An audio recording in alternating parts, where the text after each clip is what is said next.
7 ayının 21 günüdən 23 günügəcə Yaponiyanın paytaxtı Tokyoda ötküzülgən Xalqara Dini Erkinlik Ali Yığını Uyğurlar duş kelayotgan dini ziyankeşliklərini, bolubmu irqi qırğınçılıqni xalqaraga anlatışda küçlük səhni bolğan.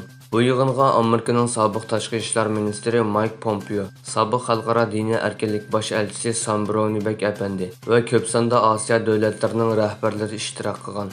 Mike Pompeo bu yığında Amerika hökuməti çıxarğan irqi qırğınçılıq qararının ma'qullanish jarayoni to'g'risida ma'lumot bergan.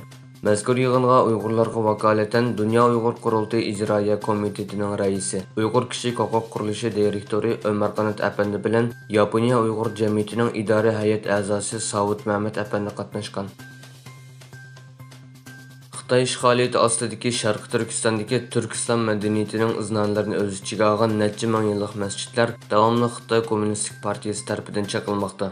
Qrim xabar agentligi guruhi ko'rsatayotgan Xitoy ijtimoiy aloqa to'rida Sharqi Turkistonning Urumchi shahridagi yana bir Uyg'ur masjidining restoranga o'zgartirilganligi ko'rsatilgan sin tepildi. Bu sin ko'rinishida 2000-yillarda salingan masjidga Go'zal shahar taomlari deb yozilgan vivskining esilganligi va restoranga aylanganligi ko'rsatildi.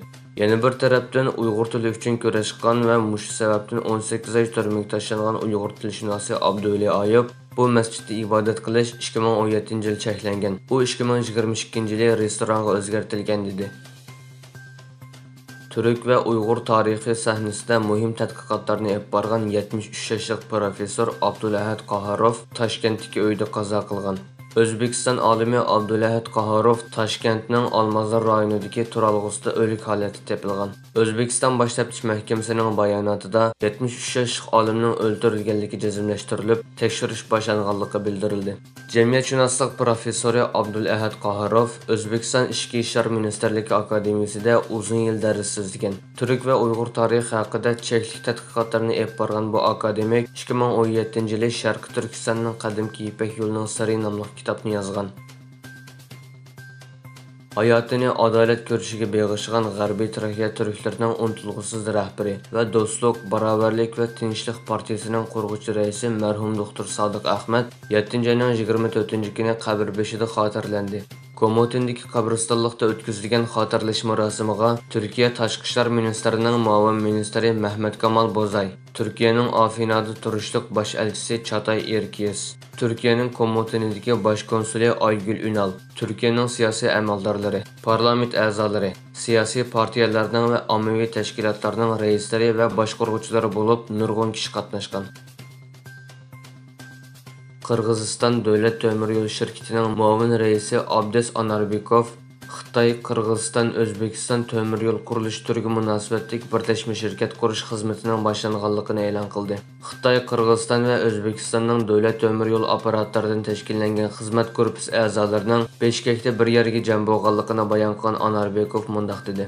Temir yo'l qurilishini yo'lga qo'ygan 3 davlat vakillarining qatnashishi bilan birlashma shirkat qurish xizmati boshlandi. Indoneziya texnik ko'p chet el mablag'ini jalb qilish uchun mablag' egalari va mahoratli kasbiy xodimlar uchun oltin viza programmasini yo'lga qo'yib, ularning bu davlatda 5 yoki 10 yil turishiga sharoit yaratib berdi. Egilinishcha oltin viza ilishning 9 xil usuli bor. Davlatga 2.500.000 dollar mablag' solgan kishilarga 5 yillik turish kinishkisi, 5 million dollar mablag' solganlarga 10 yillik turish kinishkisi berildi. Yaponiya mashina ishlab chiqaruvchisi Honda Motor o'zining Xitoydagi bir zavodini taqaydiganligini va boshqa zavoddan mashina ishlab chiqarishni to'xtatadiganligini e'lon qildi. Shirkat bayonotchisi mundaq dedi: Honda oktabrda Xitoy davlat egdarchiligidagi mashina ishlab chiqaruvchi Guangzhou avtomobil guruhi bilan birlashma korxona orqali tijorat qiladigan zavodni taqaydi. Bayonotchi Honda'ning bu o'zgarishlar bilan Xitoydagi ishlab chiqarishni a'lolashtirishni maqsad qiladiganligini bayon qilib, dunyodagi eng chong mashina bozori bo'lgan Xitoyda qiyin ahvolga duch kelyapmiz dedi.